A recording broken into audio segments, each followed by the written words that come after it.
If we don't personally see our internal truth, what are we doing with our life?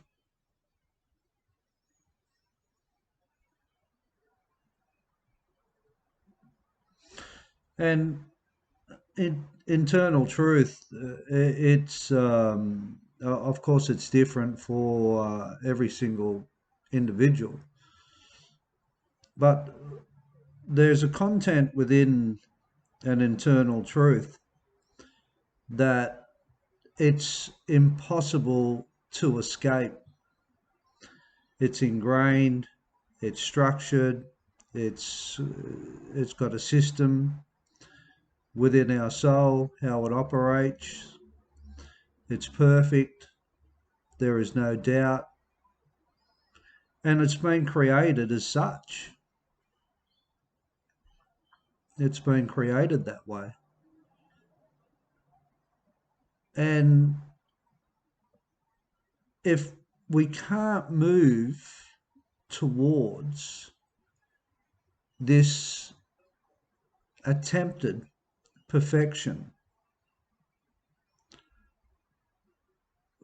it's going to be struggle street.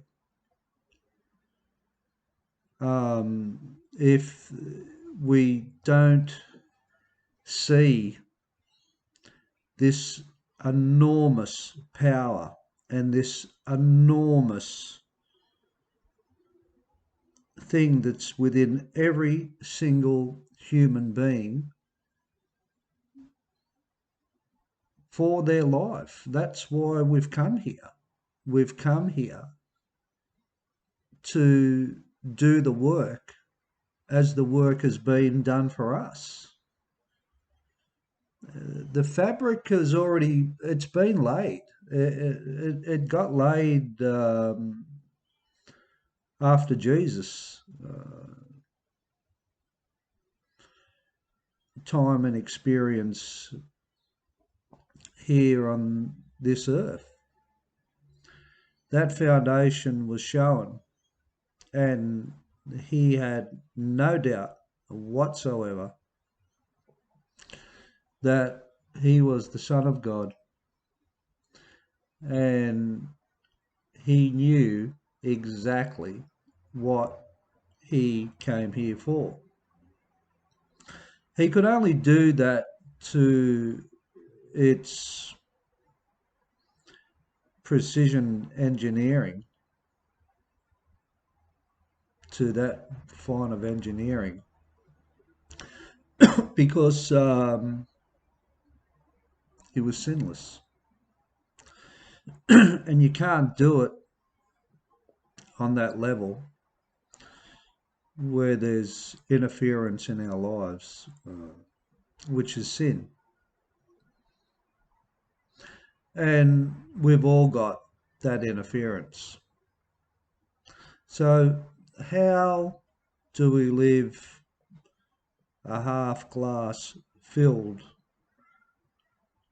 glass of milk? How do we live it half filled? Well, knowing that our Creator has no doubt, utmost confident, self assured. He told um, Adam and Eve exactly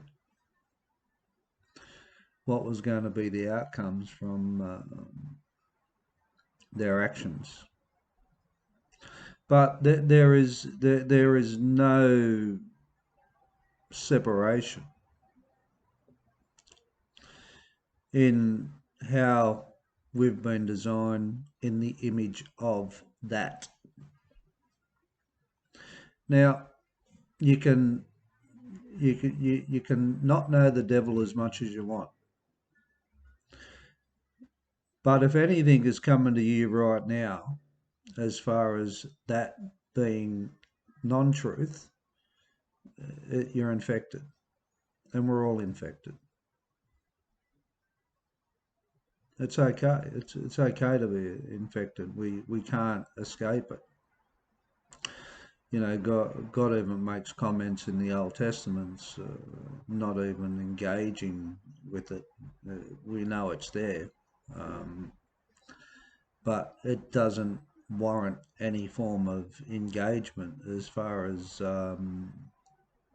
doubt's concerned. And when you get that confidence, and don't mistake this for arrogance. Take into account it's okay to go through arrogance to arrive at humbleness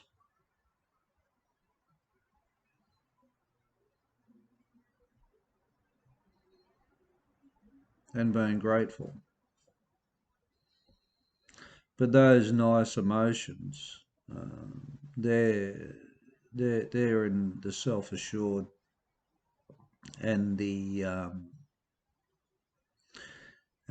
confidence within the system that's there. And when we start playing outside of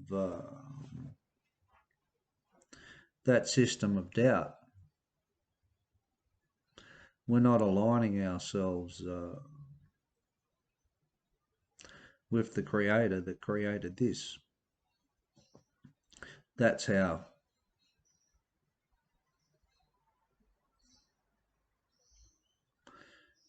That's our purpose, and that's how it's created. That little thought, that little feeling, that little niggling, banging on the door, trying to tell us all the time how great we are and how beautiful we are, how loving we are. And sometimes we find it hard to hear it, and we struggle.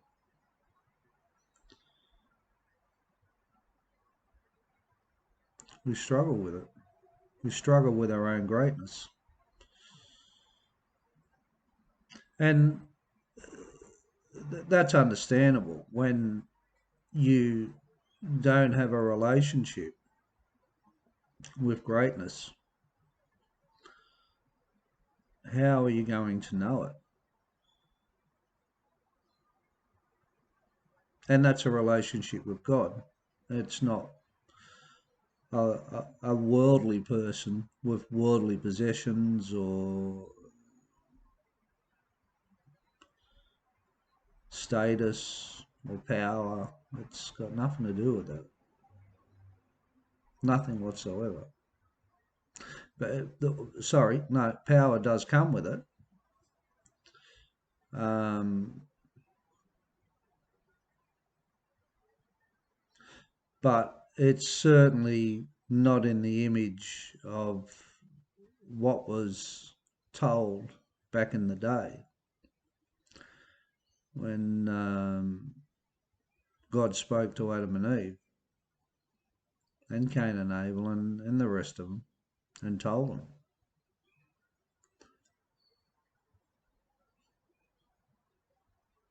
Don't behave in certain ways. There is consequences for what you do. So we understand that there's consequences for our actions. But how basic are we going to go with that? Like, so, you know, back in the day with Adam and Eve, they were told, apparently, well, I believe it's so, that Eve manipulated him to take a bite of the apple. And he did. And we're wearing the consequences of that right now. That's that was the entrance of the devil right there. That was the entrance, and that's how subtle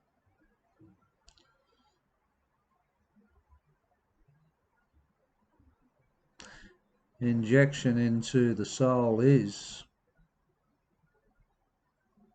it's on the most subtlest,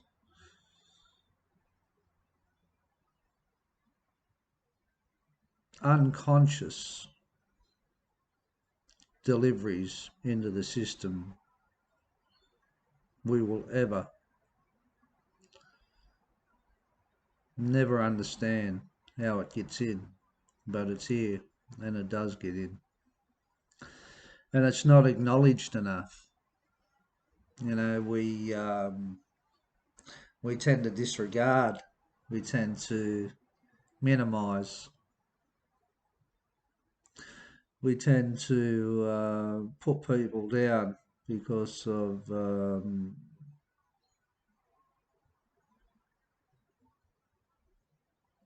we're threatened by each other. If we weren't threatened by each other, we wouldn't be not supporting each other. And we do care for each other. Like, it's not that we completely disregard each other, but there's better support we can give each other to leverage ourselves and improve our confidence by how we approach each other. We can give a lot more encouragement. We can give a lot more hope. We can direct people to God and Jesus Christ. But as it's also stated in the Bible, God only helps those who help themselves. Like, you just haven't got time to muck around with people that don't want to pick up the ball and run with it. You know, you're going to want to help yourself. And when you do find that purpose and that motivation and that meaningful part of you,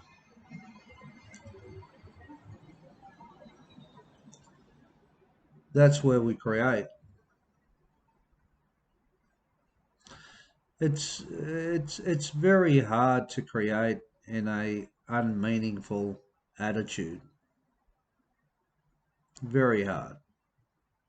There's no purpose. It's wishy-washy. There's no content in the stew, in the broth. You can talk it up as much as you want. And you know, I could look at this thing here and say all this stuff. I don't know where it comes from. Well, I do. It comes from God. Of course, it comes from God. But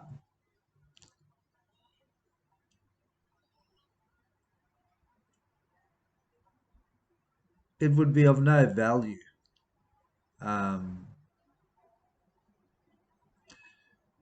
in the long stage of being acknowledged as as some kind of medium with some kind of information to talk about for the good of for God. It's all for God. At the end of the day, yeah, I like a good life and I like nice things and I like a good existence. Of course I do. But that's God. God likes that too. God likes greatness. And because I was created in that image, well, it's normal that somebody that comes from that is going to want that. So I'm fortunate. I'm very fortunate. Very fortunate and very blessed. I moved towards God and Jesus and his principles after rehab. Rehab taught me to listen, Rehab taught me discipline. Rehab taught me to shut the fuck up. Rehab taught me to be, open my soul and to be confident and have courage and respecting other people.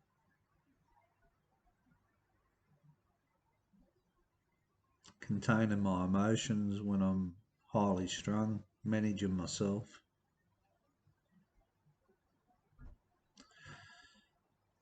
Taught me to do an inventory of myself. It taught me to make amends with people that I've harmed and people that I've done the wrong thing by. There was a lot of them. There was a big clean out of the backyard that still had to be done. But that's all a part of my greatness, and that's all a part of your greatness too. If you can start seeing that.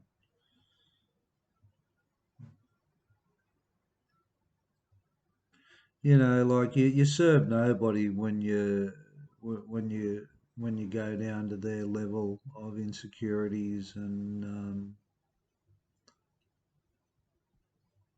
struggle and hardship. We all go through it,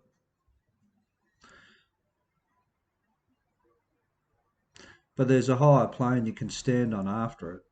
You can overcome it.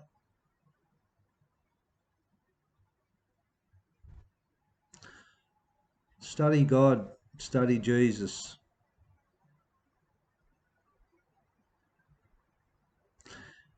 The greatness is in there,